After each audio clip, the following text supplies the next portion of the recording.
¿Cómo están, amigas y amigos de Fuerte y Claro? Bienvenidos una vez más a este su espacio aquí en el streaming de la República. Como todas las tardes, muy feliz de acompañarlos de 3 a 4 de la tarde. Manuela Camacho por acá con la información actualizada del día y de la semana. Hoy viernes, cerrando esta semana que ha sido de fiestas patrias, de muchas noticias políticas y coyunturales, pero que tenemos que hablar de una en particular. Estamos a una semana exactamente de estrenar este Congreso bicameral y ya tenemos conocimiento de una grave denuncia por violencia de género, violencia contra una mujer que involucra a un nuevo congresista dentro de esta nueva composición del Congreso que pertenece a la Cámara de Diputados. Se trata de Julián Pérez Malqui, de la bancada de Juntos por el Perú. Ayer habíamos dado un poco de información de lo poco que se sabía, se conocía en ese momento del caso. Hoy tenemos ya más detalles de lo que corresponde a la denuncia y lo que debo decir sinceramente ha sido una respuesta sumamente esquiva y poco a la altura de la gravedad de lo que se está denunciando por parte de la bancada de Juntos por el Perú. Empecemos por los hechos, porque en este momento se está hablando de dos partes, dos episodios puntuales que corresponden a la denuncia. Tenemos una primera versión de la denunciante en la que señala que Julián Pérez Malqui estaba intentando entablar contacto con ella es su expareja, estaba intentando entablar contacto con ella, llega a la vivienda en la que ella se encontraba, intentando ingresar a la fuerza. Ella pone un no, establece un límite, una barrera, no quiero verte, no quiero conversar contigo en este momento. Los detalles específicos se conocerán ya cuando trascienda el detalle de la denuncia formal que hizo, la primera denuncia. Pero lo que sabemos es eso, que según su versión, ella no quiere que el diputado la contacte. Él insiste en verla, insiste en conversar con ella y llega hasta la vivienda en la que se encuentra. ¿Quién es la persona que le dice que se retire? El padre de la mujer que hace la denuncia. Se da un forcejeo y es en ese forcejeo que ella llama a la policía y al serenazgo para denunciar que estaba siendo víctima de violencia psicológica. Hasta aquí un primer episodio. Y es importante señalarlo porque en las declaraciones posteriores que han estado dando algunos miembros de Juntos por el Perú tratan de minimizar, o es lo que se percibe en sus palabras, este primer momento de la denuncia como si no existiera y como si la violencia psicológica no fuese suficiente para entablar una denuncia y hablar de un delito. Esto es grave porque constituye una normalización de este tipo de actitudes. El segundo episodio es este que estamos viendo del que ya hay un parte policial que ha trascendido a los medios de prensa, donde se establece que ambos estaban en la comisaría de San Miguel. Cuando la mujer hace la llamada y denuncia violencia psicológica, un equipo de la policía llega al lugar de los hechos para constatar la llamada y los traslada a ambos a la comisaría. Es en esa comisaría que lo que se relata es que la mujer se empieza a sentir mal. Ahí lo dice claramente, llega en estado de shock por lo que había sucedido. Se empieza a sentir mal y lo siguiente que redacta el documento es que se da un episodio en el que la denunciante, esta denunciante de violencia psicológica, está cacheteando al acusado, al señor Julián Pérez Malqui, señalándole, increpándole el haberla agredido en el episodio anterior. ¿Queda claro?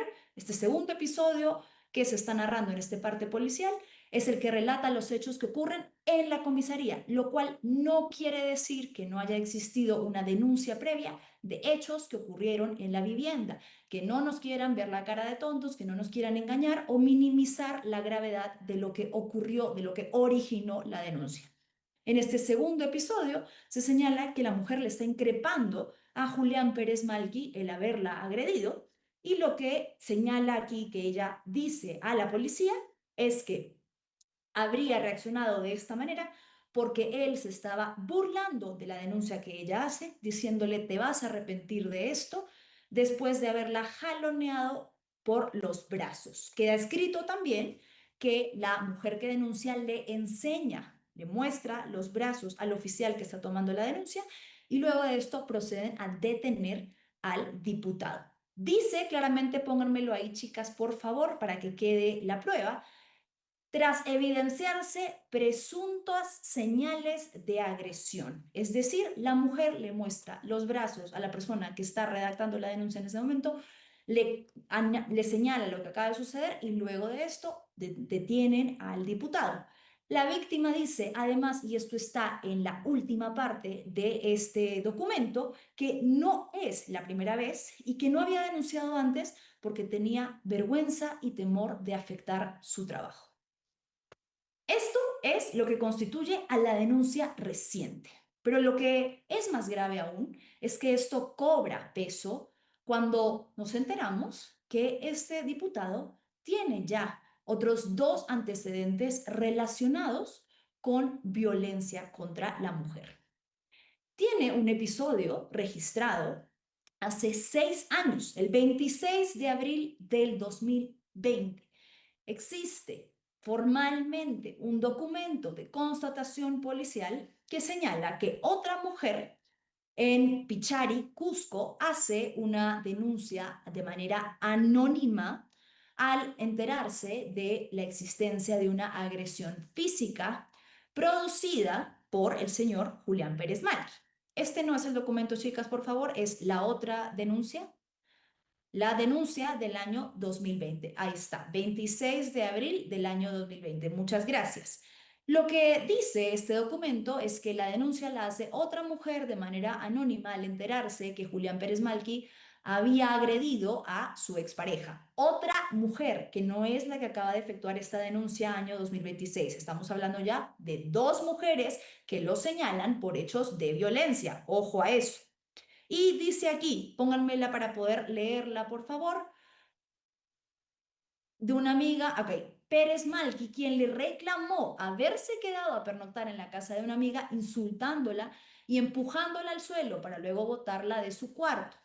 ¿Qué sucede después? La mujer no quiere, no decide en ese momento, por los motivos que sea, no proceder con la denuncia y ahí queda. Evidentemente, no se formaliza un caso porque no hay una denunciante que quiera entablar la denuncia. No se entiende por qué no actuaron de oficio si ya tenían conocimiento de los hechos. Es algo que pueden hacer si es que decide hacerlo la instancia a la que corresponde. No quisieron hacerlo pese a que la víctima estaba diciendo, estaba narrando que Pérez Malqui la había agredido y la había lanzado contra el suelo, además de insultarla psicológica y verbalmente. Y existe un tercer hecho registrado que lo podemos ver ahora sí, queridas chicas, en la hoja de vida de Pérez Malqui. Esta hoja de vida que se entrega ante el Jurado Nacional de Elecciones y que registra sobre todo las sentencias y los procesos en curso que tienen quienes pretenden ocupar cargos en el Estado.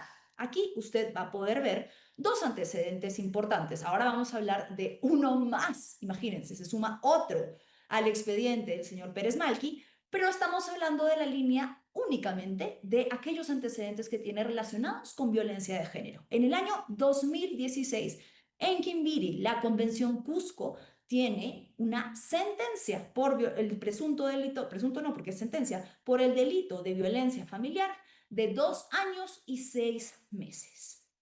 Dicho esto, el otro antecedente grave que tiene el señor Julián Pérez Malqui tiene que ver con una conducta errática, poco empática y que él ha justificado como un accidente, pero que se contradice con lo que establece el parte policial. Estamos hablando de un atropello que efectuó contra una mujer y su pequeña hija de tan solo 7 años. Esto ocurrió el 9 de febrero del año 2024. Pérez Malqui atropella a la mujer que se ha identificado como Vilma Palomino y a su hija de 7 años. El acta policial, que la estamos viendo en este momento, lo que señala en ese momento es que se da a la fuga del vehículo al notar que había presencia policial y además, un poco después, indica que tenía signos de ebriedad como característicos de haber consumido alcohol. Este proceso se llevó a cabo y Pérez Malqui fue sentenciado. Él dijo que se trató de un accidente, lo que estableció originalmente la policía, y la teoría inicial es que estaba manejando en estado de ebriedad. En el proceso finalmente no se pudo comprobar y fue sentenciado a 4 años y 6 meses de prisión suspendida por lesiones culposas. Tiene este antecedente del que Juntos por el Perú conocía plenamente. La reparación civil que tenía que pagar era de 80.000 soles, una reparación y una sentencia a la que Pérez Malqui ha apelado ante la Corte Suprema. ¿Qué ha dicho recientemente la señora Vilma Palomino, quien fue la víctima de este atropello? Que Pérez Malqui no ha pagado la reparación civil pese a las graves secuelas con las que resultó su hija, que tiene, según sus palabras, epilepsia, convulsiones, lesiones en la columna y pérdida constante de la memoria. El padre de esta niña señaló que no podían llevarla a las citas neurológicas que tenía que pasar luego de haber sido víctima de un atropello de esta magnitud, porque no tenían dinero y que probablemente iban a tener que vender su casa. ¿Qué respondió el diputado? Que le parecía que el cobro era excesivo y que esta familia se estaba aprovechando. ¿Aprovechando cómo? De una situación que él mismo generó. Dicho todo esto, este es el expediente de Pérez Malqui. ¿Y por qué es necesario mencionarlo? Y aquí voy a la segunda parte, la respuesta de Juntos por el Perú. Una respuesta que evita del todo asumir responsabilidades, porque Juntos por el Perú como bancada ya sabía, antes de que ocurran estos hechos recientes el 30 de julio, que Pérez Malqui tenía dos antecedentes relacionados a hechos de violencia familiar, violencia de género, y tenía un antecedente de haber causado un atropello y darse a la fuga. ¿Le importó para hacer un correcto filtro a Juntos por el Perú? Aparentemente no. Aún así, decidieron postularlo al cargo que finalmente obtuvo. No pueden ahora entonces actuar con sorpresa ante un nuevo hecho de violencia que se está registrando y en sus propias declaraciones tratar de ser esquivos con la gravedad de lo que está pasando. Este ha sido el pronunciamiento de la bancada de Juntos por el Perú, que dice que los hechos son materia de investigación por las autoridades competentes, que reafirman su rechazo absoluto a toda forma de violencia y que tienen un respeto, un compromiso con el respeto del debido proceso, que en el ámbito de sus competencias evaluarán tomar medidas conforme a los resultados de la investigación y a las normas internas. Reitero, muy por encima el tema del absoluto compromiso con el rechazo a la violencia contra la mujer. Estamos cansadas las mujeres de que este sea el mensaje que se les envía a las víctimas. Los agresores siguen con su vida como si nada. Las denuncias que se le hacen a hombres que perpetran este tipo de hechos no parecen servir de nada. Siguen ocupando cargos incluso de poder, incluso de representación, y luego vuelven a violentar cuando aparentemente, nuevamente, no va a suceder absolutamente nada. Falta nombrar las cosas con el peso de lo que significan, la gravedad de que un representante del Estado, un padre de la patria, violente a una mujer. Ustedes pueden tener todo el respeto que quieran por la presunción de inocencia y eso es correcto y eso es válido, pero no pueden pretender pasar por agua tibia violencias como la psicológica, por ejemplo. Escuchemos las declaraciones de Ernesto Zunini, del señor Ernesto Zunini, quien es diputado por la bancada de Juntos por el Perú y además vocero. Intervención y dice que ellos han acudido a su domicilio ante un llamado de su expareja. Entonces no hay flagrancia porque ellos no lo han encontrado en el acto cometiendo el presunto acto de violencia. Permíteme concluir, ¿no? Entonces, flagrancia es cuando yo te detengo en el acto violentando, robando, cometiendo un homicidio. Eso es flagrancia. A la policía le han llamado y ellos han señalado que han ido a hacer un acto de constatación y ahí han intervenido a Julián, que en principio no ha dicho que era diputado y se ha aceptado ser trasladado a la comisaría. Este presunto acto de violación, de violencia psicológica, ¿cierto? Después resulta que cuando estaba en la comisaría se ha convertido en un acto de violencia física. Es decir, nosotros vemos de que hay irregularidades, porque desde que una persona está intervenido y está bajo custodia policial, hay una responsabilidad de la seguridad de los intervenidos por parte de la policía.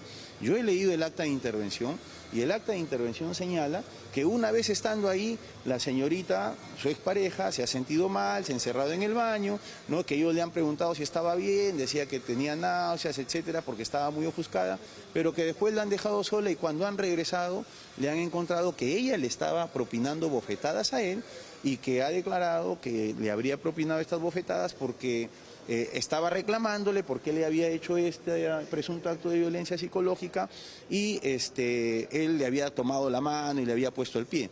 Lo declara la policía, pero es un acto que ya ha sucedido en la comisaría. Con todo respeto, señor Zunini, usted parece querer minimizar la primera denuncia en la que claramente se establece un acto de violencia psicológica según la versión de la denunciante. Usted dice que no hay flagrancia porque no lo han encontrado directamente cometiendo esta agresión de la que se le señala en un segundo momento de la denuncia. Y el primero no es importante. La violencia psicológica no la está considerando como un delito. Es por ese delito que se le lleva, quizás no detenido, pero sí en flagrancia, porque según lo que se conoce de la versión de la víctima, es que la primera llamada que hace es para denunciar violencia psicológica. Si ella le dijo al policía que este hecho acababa de suceder, que Pérez Malqui acababa de ejercer contra ella violencia psicológica, claro que está en flagrancia. Y la violencia psicológica, le recuerdo, está incluida dentro del Código Penal como parte de los incisos que competen a agresiones contra las mujeres. Agresiones contra la mujer, daño psíquico y afectación psicológica. No podemos minimizar, pretender que esto no tiene tanto valor como si fuese una violencia física, porque también tiene daños, impactos y gravedad en la mujer, en la víctima que lo sufre. Así que este tipo de declaraciones en las que se dice, no, es que eso no fue flagrancia porque hubo un segundo delito, lo que quiera, ustedes van a poder tener el tiempo para analizar los hechos con calma y por supuesto que sabemos que no van a tomar una decisión de suspensión, pero lo que tienen que ser es más firmes ahorita, antes de conocer específicamente qué pasó, lo que tienen que ser es más firmes en condenar la violencia de todo tipo, sea psicológica, sea física. Antes de pasar a conversar de este tema con mi invitada, escuchemos una segunda declaración que va en la misma línea, que aparentemente quieren minimizar o tratar de pretender que no ocurrió una primera denuncia por violencia psicológica. Es la declaración que ha dado su abogada, Gabriela Estefarero. Vamos a escucharla. Que hubieron dos momentos diferenciados. El señor no pisó esta comisaría porque el señor estuviera detenido. Y este segundo hecho por el que el señor se queda detenido se da dentro de esta comisaría. Cuando se supone que una vez que ingresan a esta comisaría, quienes son los responsables de lo que ocurre dentro y quienes se encargan de custodiar, más aún que supuestamente venía a denunciarse un supuesto hecho de violencia, justamente son las autoridades. Entonces, en la propia cara de las supuestas autoridades es que ocurre este supuesto segundo hecho en donde el señor ya queda en calidad de detenido. Y el señor en este momento no lo han dejado sentar su denuncia. Insisto, sí, efectivamente, la denuncia tiene dos partes, pero no pretendan obviar, no pretendan hacerle creer a la población que no existió un primer episodio de violencia psicológica. Tenemos ahí, mi querido Switcher lo va a poder mostrar, incluso el documento en el que de manera formal se hace esta denuncia, se registra que han existido hechos de violencia psicológica y de violencia física. A ver, vamos a ponerlo grande para especificar lo que se está diciendo aquí.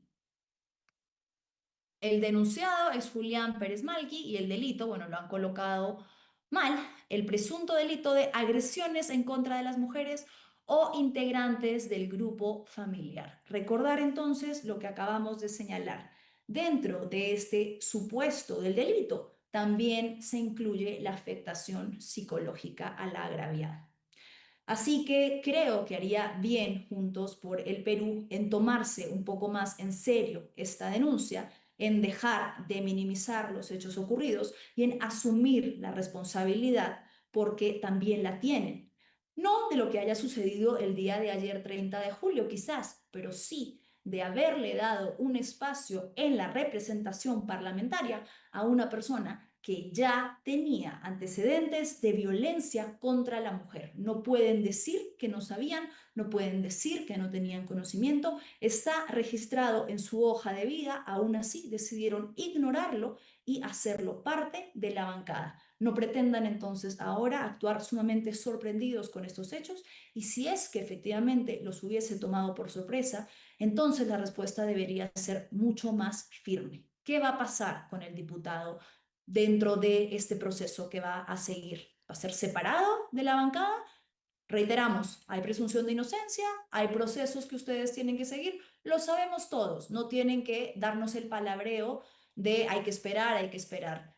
¿Qué acciones concretas van a tomar como bancada con respecto a este tipo de hechos?